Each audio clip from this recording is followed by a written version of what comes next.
Welcome, riders, ridettes, and pillions. I'm Elliot, and this is the Van Blam YouTube channel.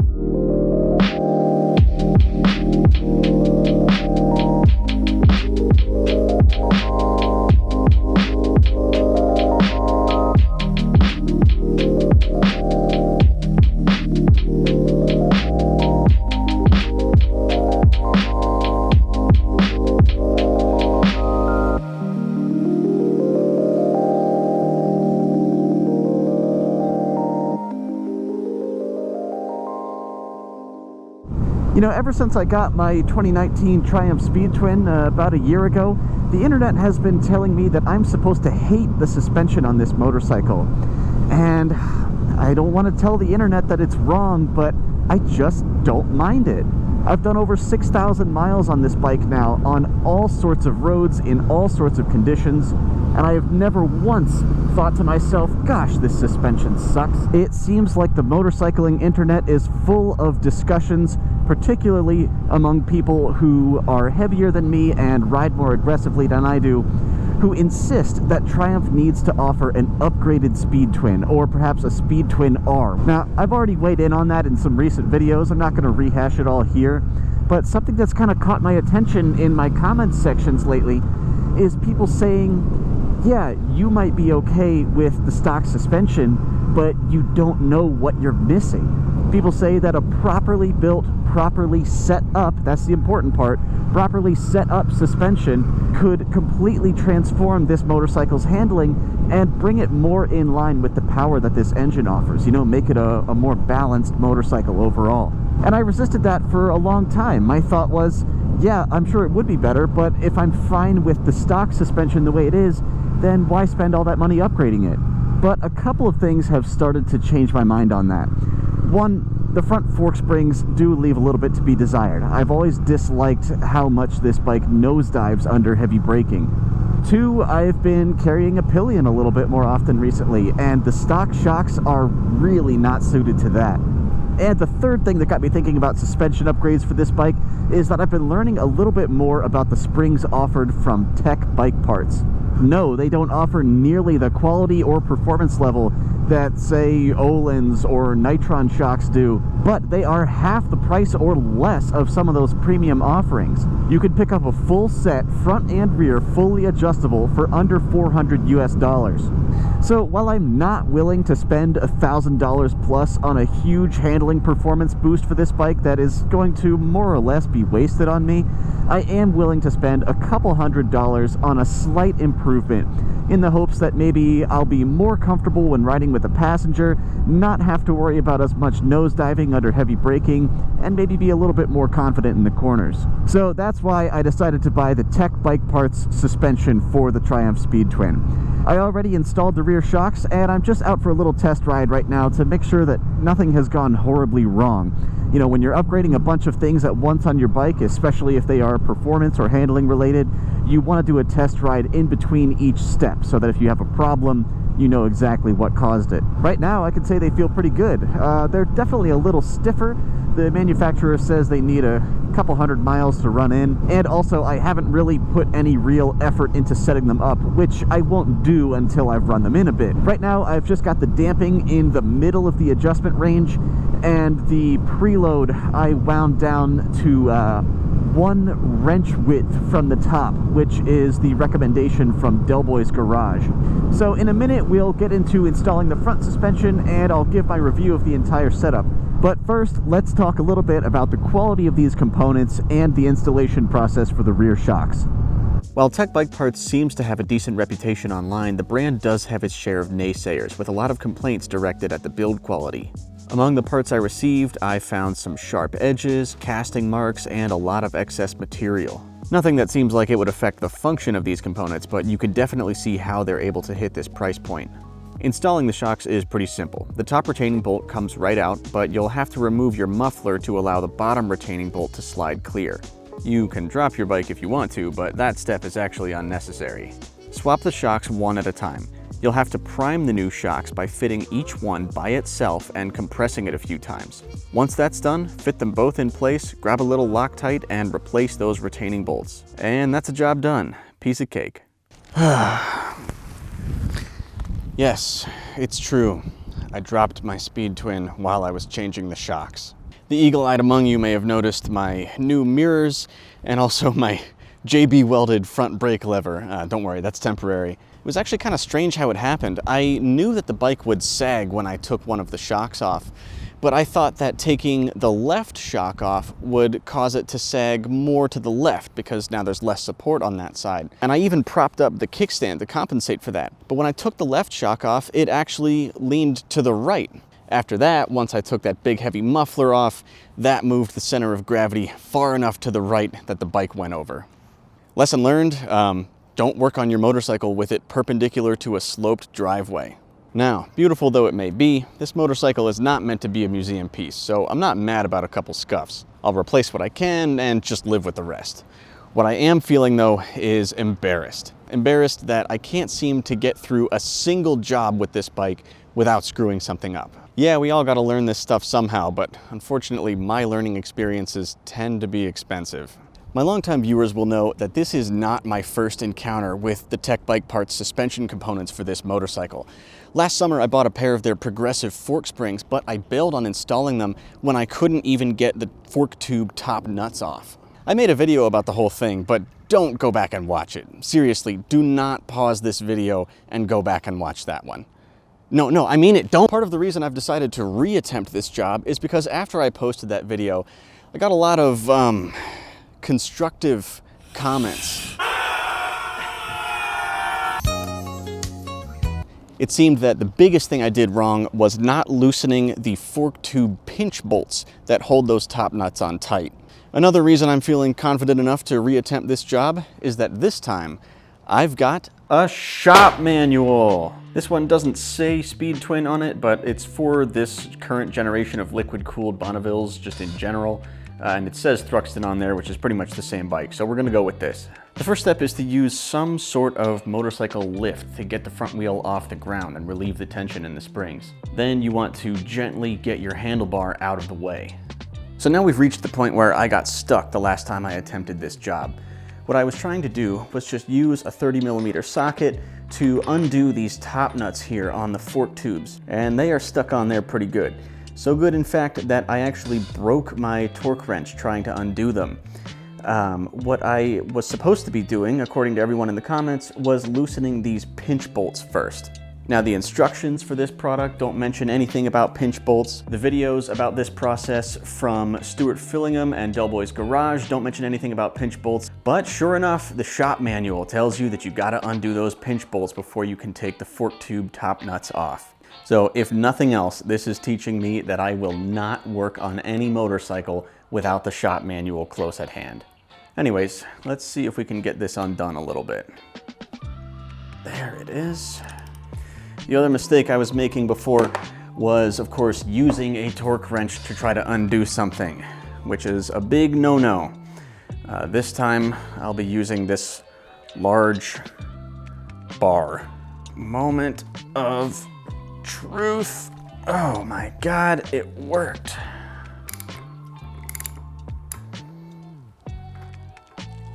In the tube, we've got a plastic spacer and, of course, one spring. So here you can clearly see the differences between the two spring stacks. This is the stock fork tube contents, and this is the Tec setup. It uses a progressive spring, so it's a little bit softer at the top and then firmer as you go down. It's obviously a lot longer with a shorter spacer to compensate, and a top nut with adjustable preload.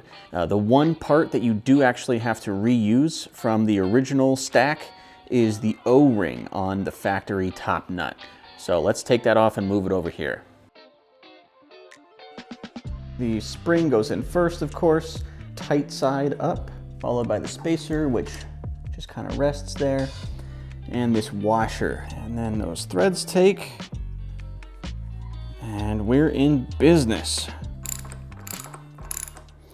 All right, now this side is where it gets just a little more complicated. As we lift this up, you're gonna see that screwed into this cap from underneath is the damping rod.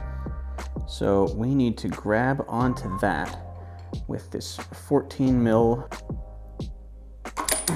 Wow, it's in there a little tight. And there's the cap off of the damping rod. So this rod does not come out. It can kind of sink up and down. It moves really slowly because of that fork oil in there, but it doesn't come out. So we need to lift the other components around it. Oh. Again, we're trying not to lose too much oil off of here. This is only a spring swap. We're not changing out the oil or the tubes themselves. Okay, now the new stuff goes in. Drop the spring around the damping rod. That was a great noise. Followed by the spacer tube, the washer, and now we thread this top nut onto the damping rod. Remember earlier when I showed you that excess material that came out of that thread hole? I can feel more grit in there resisting. And no, I have not cross-threaded it. Sorry, I know this is not the greatest view. This is more documentary than tutorial. I will link below the videos that I followed along with to do this job. I would recommend you do the same. Now, it was on there pretty tight when I started out, so I'm gonna take this down to a medium grunt. There you go. That's a James May joke. I didn't make that up. These all important pinch bolts. So the last thing I'm gonna do, I don't really know how these are gonna feel adjustment-wise. And I do know that they're gonna break in over time, and I'm gonna end up, you know, changing it anyway, fine-tuning it as I go along. I'm gonna start with it about there. And with that, I think that's a job just about done.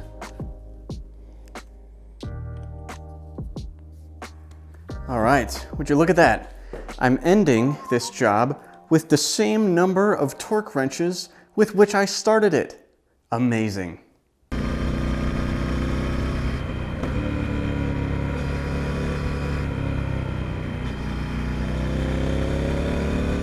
So I'm out here doing my first road test of the Tec Bike Parts suspension for the Speed Twin, and I've stopped to give you guys a little assessment of the damage from that drop in the driveway. Naturally, the front brake lever and the right side mirror and bar end were the first things to go. Brake lever, I just replaced it with a stock one from Bike Bandit. As for the bar end mirrors, I had actually had these CRG hindsight lane splitter mirrors in my Revzilla wish list forever. I've always thought that the stock Speed Twin mirrors were, I don't know, just like a little bit too big. They like protrude up and forward just a little bit too much. These are a little more subtle in my opinion. I had a pair of these on my TU250X and also on my Street Twin. The bar ends I just replaced with some from British Customs, which are almost identical to the stock ones. The next things to get hit, of course, were these covers here on the side. This one just seemed easy enough to replace, so I just bought this little aftermarket one from British Customs.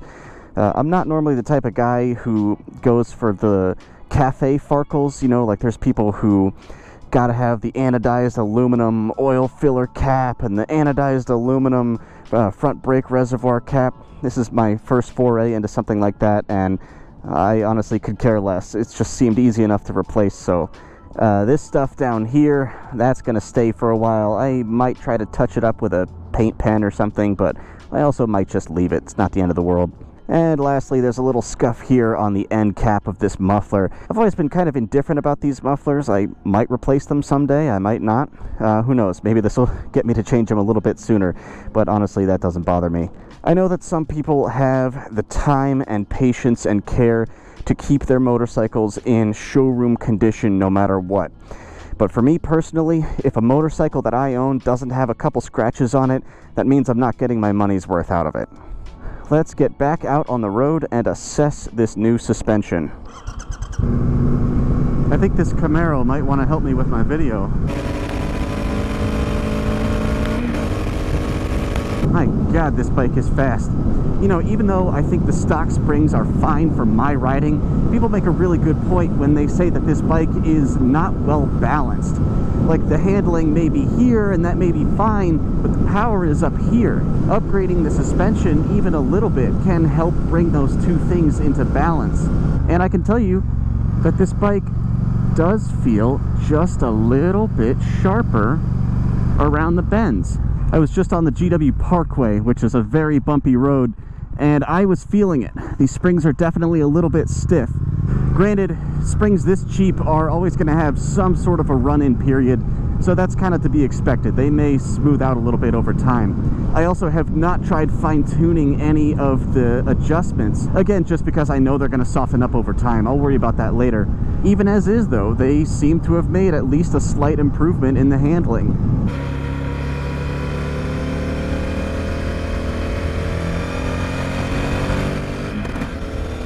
Yes, I think that this bike feels a little bit sharper than it did before. Hard to say if it's more or less so than the Thruxton R I took through that same corner a month or two ago. But again, neither that suspension nor this one is truly fine-tuned for my weight and my riding, so it's hard to really assess those two against each other. But I can say that normally in that corner or other corners like it, there's a degree of uncertainty in the way the Speed Twin handles, and I think most of that is gone now. I'm not really getting that razor blade-like super sport feeling from it, but I'm also not really a super sport rider. This goes back to why I thought the Tec Bike Parts setup was the ideal choice for me. I don't need the most high-tech advanced sports suspension setup in the world. Yes, I'm sure I could get some benefit from it, but most of its performance potential would be wasted on me. Oh, see, that does feel good. But anyways, yeah, so this bike still has right side up forks. They're only adjustable for preload, not damping or any of the other stuff. And I think that that's fine for me. I think a setup from Öhlins or Nitron or K-Tech just would not have been worth the money for me.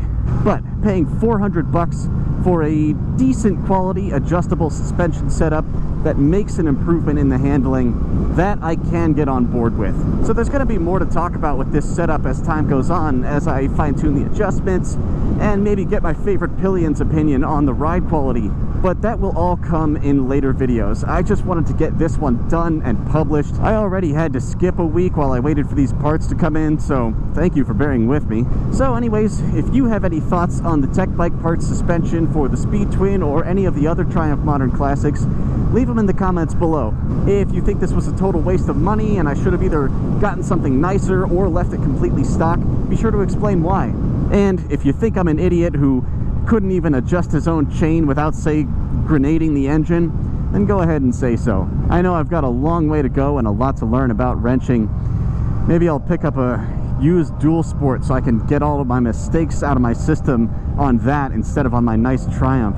Anyways, I hope everybody is enjoying this nice spring weather that's coming in, and thank you very much for watching. Keep it shiny side up, and I'll see you next time.